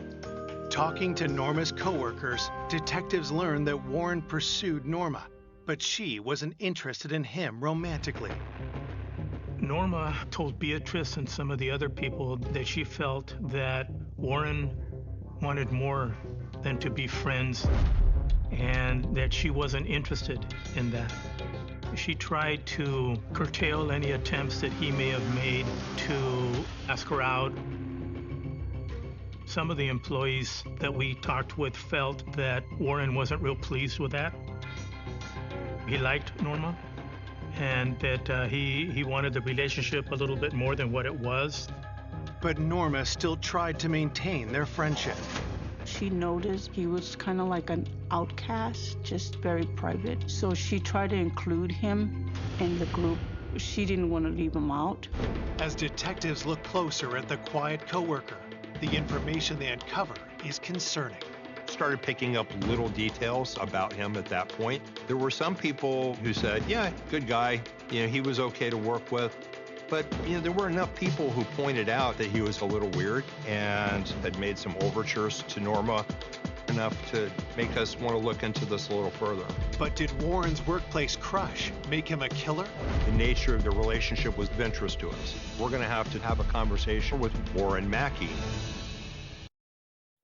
Police investigating the murder of single mother Norma Rodriguez are questioning her former coworker, Warren Mackey. Detectives have learned that Warren may have been more than a doting colleague. They're trying to determine if he's connected to this brutal crime. In our first encounter with Warren Mackey, there was nothing that seemed overtly suspicious or evasive or anything about him. Detectives ask Warren about his feelings for Norma. The impression that Warren Mackey gave us was that, his relationship with Norma Rodriguez was pretty casual. They didn't see quite as much of each other because they were no longer working with each other, but they socialized a lot. Warren said that they were close, but it was only a close friendship. He never had romantic feelings for Norma. He had tried to present himself to Norma as someone to lean on, someone to talk to. I'm here for you. But investigators aren't fully buying it. We felt that Warren liked Norma and that he wanted to make the relationship closer than it already was. Then, Warren reveals a detail that grabs investigators' attention. He had helped out Norma with, a couple little things around the house. And one of the things that he mentioned was that the kids had a small basketball hoop and it had somehow gotten broken and that he had fixed it.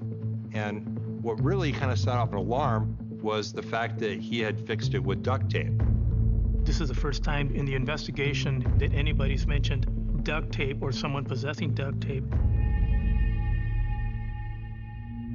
Detectives drilled down on when Warren last saw Norma. Warren said that he had been in the presence of Norma at the barbecue the day before the homicide.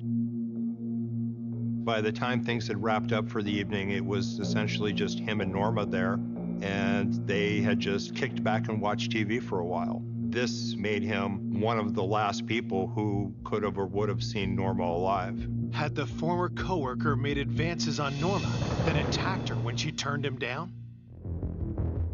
Detectives ask where Warren was on the night of the murder.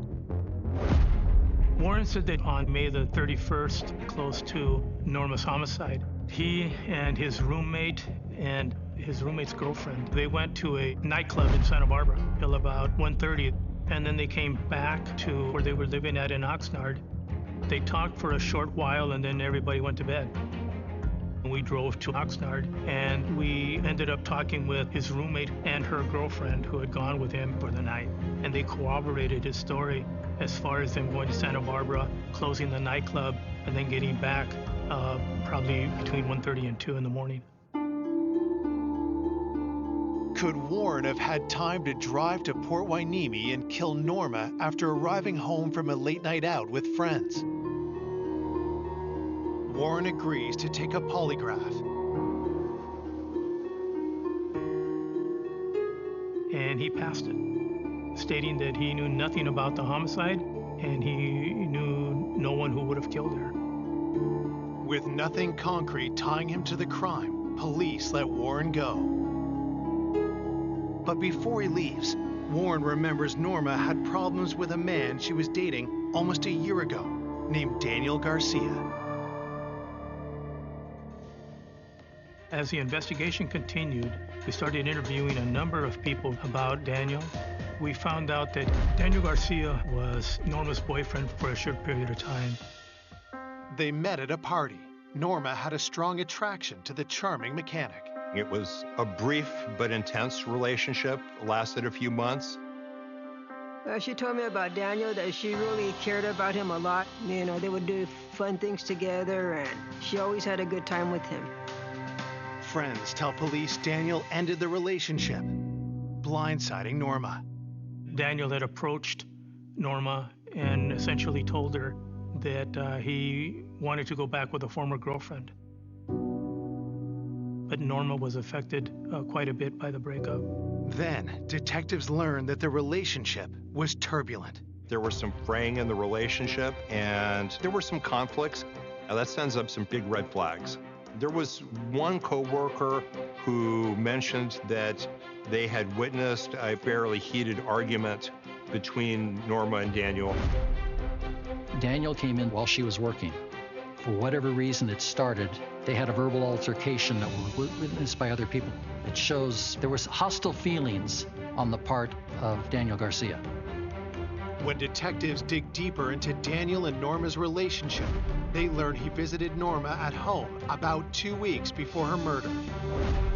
Norma confided to her close friend she was involved with him before her death.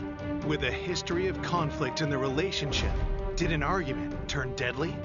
This is big. Any big fight that went on, that was problematic. Detectives are closing in on their new suspect. This could be our guy. We have to find out if he could have committed this crime.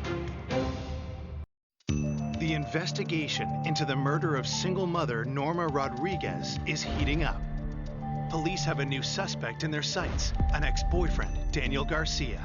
One of the things that we learned about the relationship between Daniel and Norma was that there were some conflicts. That sends up some red flags. Daniel agrees to come to the police station for questioning. Norma really had no confrontations. She was very mild-mannered. The fact that she was getting into verbal altercations was unusual. When detectives ask Daniel about his relationship with Norma, he denies any problems. Daniel said that he wanted to go back with a former girlfriend. And so they broke up and went their separate ways.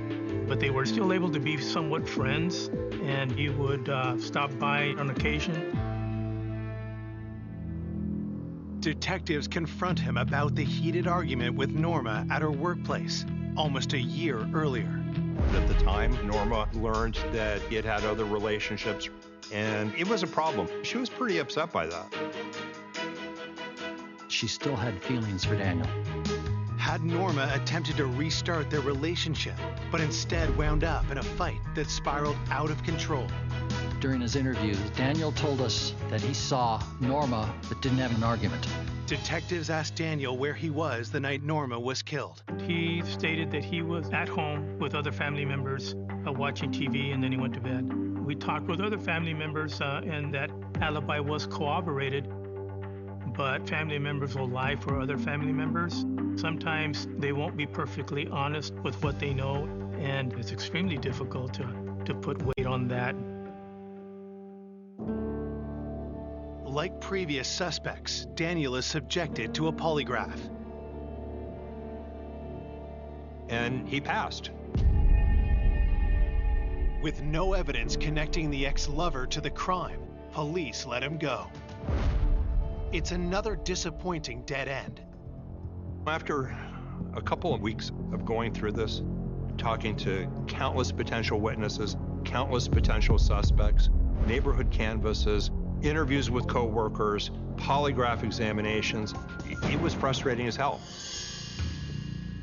That was really, really hard on my family. We did not have an answer to who killed Norma. I just wanted not only justice for Norma, I was very concerned for any woman out there. We didn't know who it was. It could be someone that just passed me by. I didn't know. I just wanted him off the streets. 1 month into the investigation, the pressure continues to mount on police to solve the case. We would get calls from the media every day. Every place we went in the community, they would ask us what was going on, and it was a lot of pressure. Then, a surprising development. Norma's family contacts police with new information about Beatrice, Norma's coworker and friend. It turns out that Beatrice was having an affair, and she was using Norma's house as a location for these sexual liaisons.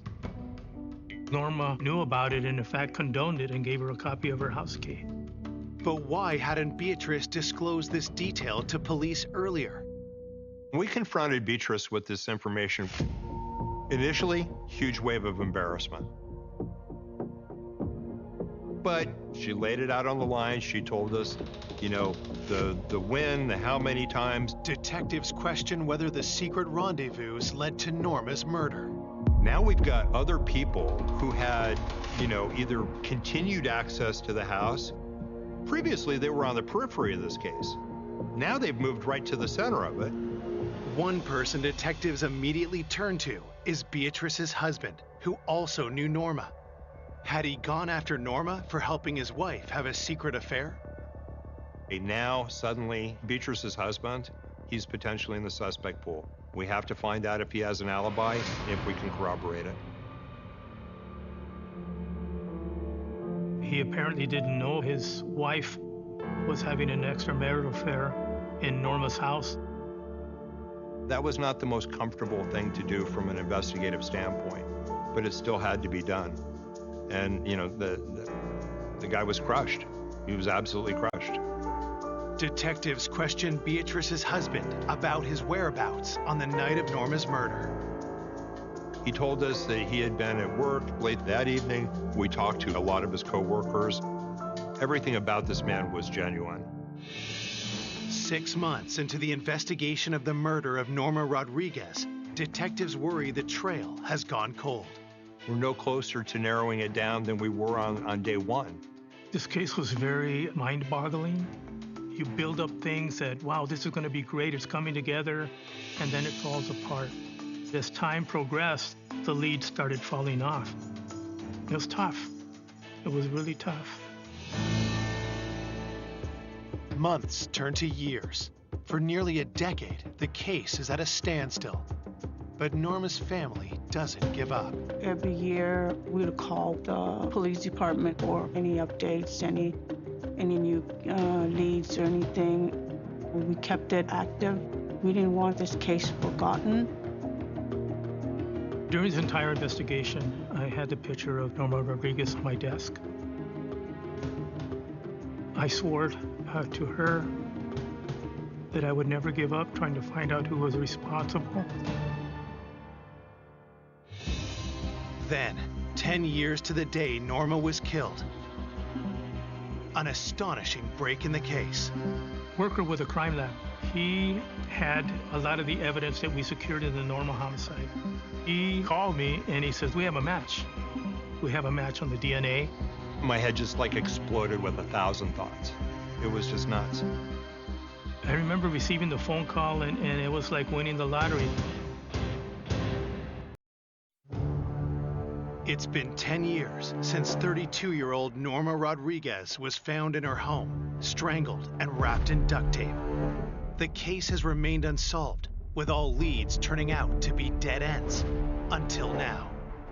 With advancements in DNA technology, evidence collected a decade ago has finally yielded results. At the time of the autopsy of Norma Rodriguez, there were a number of samples that were taken. Hair samples, blood samples, and fingernail clippings. The crime lab said we have a match on the DNA, and it comes back to Warren Mackey. Warren, Norma's friend and former coworker who had previously passed a polygraph and had an alibi for the night of the murder. At the time of the investigation, Warren had submitted his DNA and was cooperative.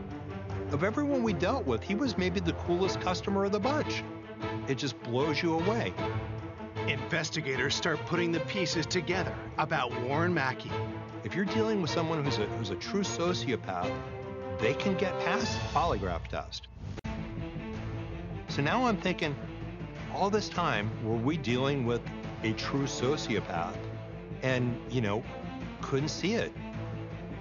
We just went into high gear. We started unraveling everything again and doing what we needed to do. Detectives start building a case based on forensics. They evaluated DNA that we had gotten off of Norma's body, and we found Warren's DNA under Norma's fingernails. The DNA evidence is a major breakthrough, but to build an airtight case, they want more. The single biggest piece of physical evidence we had at the time was the duct tape. So it got sent off and it got tested. The DNA that was obtained within the multiple layers of the duct tape was returned to Warren Mackey. The odds of the DNA match being from someone else besides Warren Mackey was 1 in 810 billion. So we felt pretty confident that this was our person. Investigators pieced together the events that led up to Norma's murder. I think this was the classic case of a jilted suitor. And my guess is that he just got a flat-out rejection. He built up his expectations to a point where he couldn't take the fall. Investigators believe in the early hours of May 31st, Warren Mackey entered Norma's home using keys he had stolen from her purse at the barbecue the day before. According to Norma's son Andrew, the house was dark. Many times she would fall asleep watching TV. Maybe. Police also believe Norma's 4-year-old son, Austin, was in the next room, not realizing his mother had been murdered. Austin didn't process because he was a very small child. He was too young to process what had happened. An absolute nightmare. After Warren kills Norma, he returns to his place in nearby Oxnard as if nothing happened. I believe that Warren Mackey was the type of person who felt that if I can't have her, nobody can. I think this was one sick individual who had no value for life. He had no right to do what he did. On August 28, 2003, Ventura County investigators arrest Warren Mackey for the first-degree murder of Norma Rodriguez. Warren pleads not guilty. During the subsequent 10 years, Warren had settled down. He had gotten married, had a job, was living a very stable life. His friends, neighbors said that he was a nice, caring man.